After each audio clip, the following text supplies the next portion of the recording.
When we invest in different assets or stocks, we have to think about the risk-return relation. The higher the risk, the higher the required return. But when we invest in a portfolio of different assets or stocks, we have to consider the risk of the portfolio as a whole. Now here's where the magic is going to happen. I'm going to discuss that we can actually reduce risk while we're keeping returns constant. And this is called the diversification benefit. And it's the closest thing to a free lunch in finance. My name is Dyaran Bansraj and welcome to Finance Facts and Fictions. Let's dive into the topic. So let's start with the question, what is diversification? So consider how you may invest in different stocks. So here we have your eggs, which represent your money, and we have different baskets, which represent your stocks. Now consider that you have a stock that offers a 4% return, but also a low level of risk. We have a second stock which provides an 8% return in expectation and a moderate level of risk. But then we also have a stock which offers a 14% return and a high level of risk. Now what we can do is we can place all our money or eggs in one of these baskets, and then our portfolio of assets will only consist of this stock. So in this case, we've invested everything in the low return stock, which gives us a return of 4% in our portfolio and a low risk level. Now we could do the same by investing in the other stocks, and then again our portfolio will mimic the returns and risk level of these individual assets. So in this case our portfolio return will be 8%, while our risk is a moderate level or medium level. Now if everything invest in the high risk asset, then we obtain a 14% return in our portfolio, but we also have a high risk level. Instead, what we can do is we can invest a little bit in each of the different stocks. So we invest a little bit in the stock with a low level of risk, with a moderate level of risk, and in the high level of risk. And this is what we mean by diversification. Diversification is spreading your money over different investments. So have a look at what happens to our portfolio return and risk level. In this case, we see that we can obtain an 8% return, but we only have a low risk level. So we have the same return as the stock with the moderate level of risk, but we have it against a lower level of risk. And this is what we mean by the diversification benefit. It's this reduction in risk while keeping returns constant, which is the thing we like. So it's a good thing to do for our portfolio.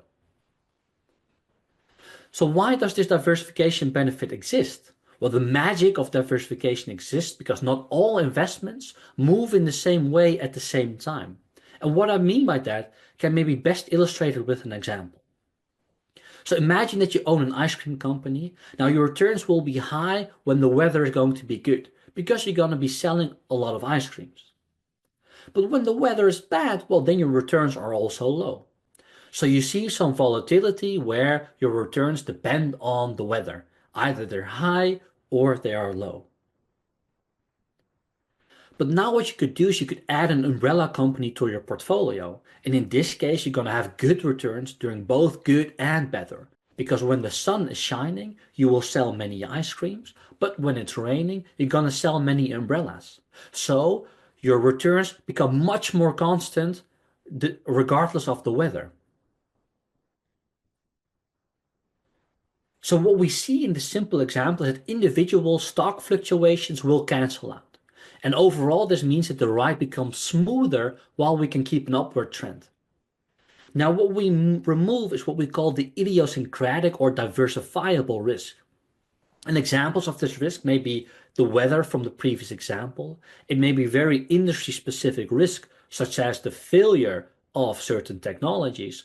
But it could also be company-specific risks, such as the death of a CEO, or maybe the failed launch of a new product. And we can illustrate this in a figure where we can see the value of our portfolio over time, where these individual stock fluctuations cancel out, but we keep this upward trend. But what we still are left with in our portfolio is what we call systematic risk. And this is the risk of the entire market moving up or down. Now, examples of systematic risk are, for example, wars, crises such as the financial crisis, but also the COVID pandemic that we had a few years ago. And these types of risk move the entire market upward or downward. So regardless of how many assets we buy, still our portfolio will move because of this systematic risk. And that's not something that can cancel out. Now, what this also shows is that risk reduction doesn't happen indefinitely because we will keep this systematic risk on our portfolio. But when we think about the idiosyncratic risk, what we can actually find is that most of the diversification benefits come from going from only one to a few stocks and not from going 100 to 200 stocks. And we can illustrate that in this graph. So on the y-axis, we have our portfolio risk, and on the x-axis, we have our number of stocks in our portfolio. Now the green downward sloping line represents our portfolio risk. And what you can see is that as we increase the number of stocks, our portfolio risk goes down. But the biggest decrease happens in the beginning of the graph, where we go from a few to 10 or 20 stocks. But as we keep on adding and adding and adding different assets, the decrease in our portfolio risk becomes smaller and smaller and smaller. Now, the difference between our initial risk when we only held one asset compared to our portfolio risk when we hold many assets, that difference is what we call the diversifiable risk. And these are these individual company fluctuations which can cancel out. Now, what remains in our portfolio risk is what we call the systematic risk. And this is something that we cannot cancel out.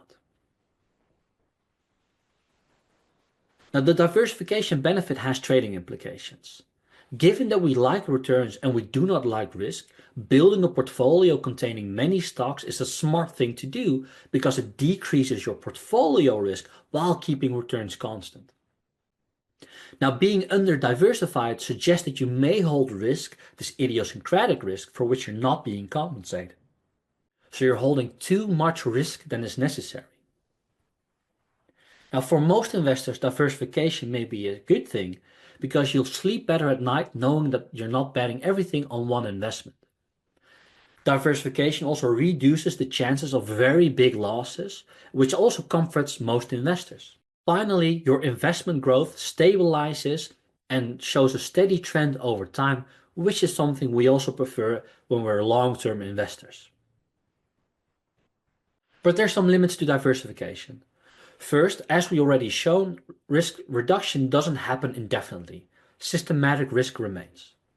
Now, adding more and more assets may not be useful, as we've shown that most of the risk reduction comes from investing in the first 50 to 100 assets, but the diversification benefit is very small when we move, for example, from 1,000 to 1,010 assets. Now, there's also a drawback to diversification, and that is that it costs money. Since, instead of buying one asset once, we need to buy many assets. That means that we have multiple transaction costs. Now, there's also a technical detail where we have to rebalance our portfolio with time.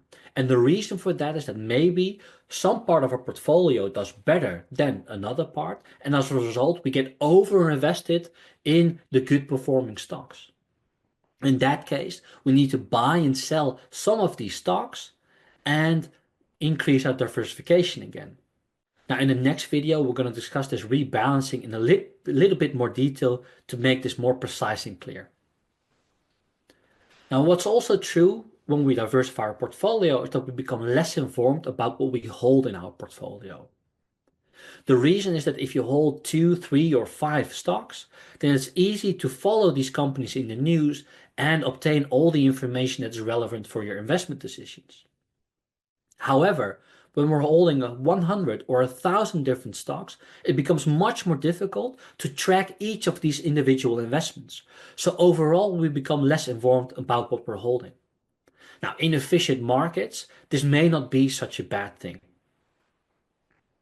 Finally, there's one drawback that we cannot get the highest returns through diversification.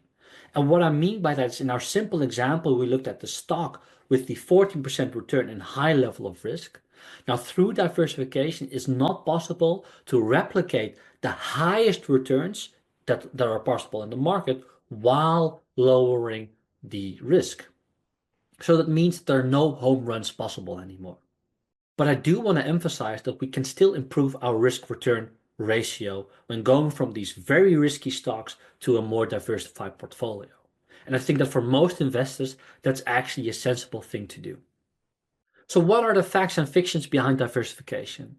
Well, the fact is diversification reduces risk without giving up long-term growth. So for most investors, this is a smart thing to do. Now, the fiction is that diversification reduces your returns. Now, I already mentioned that these extreme high returns may not be possible anymore. So there it is in fact true that diversification does reduce your returns. But I think that for most investors, we can actually improve our diversification, and as a result, we can keep our returns constant while reducing the risk. And this is something that we like, so it's something that we should be doing when investing in the stock market. Alright, thanks again for watching, and I hope you liked this video and you learned something about diversification. And if you did, please hit the like button and subscribe to this channel. In the next video, we're going to discuss how we can practically diversify our portfolio, but also what are some common pitfalls through which we actually get a too narrow portfolio instead of a diverse portfolio. So I hope to see you then.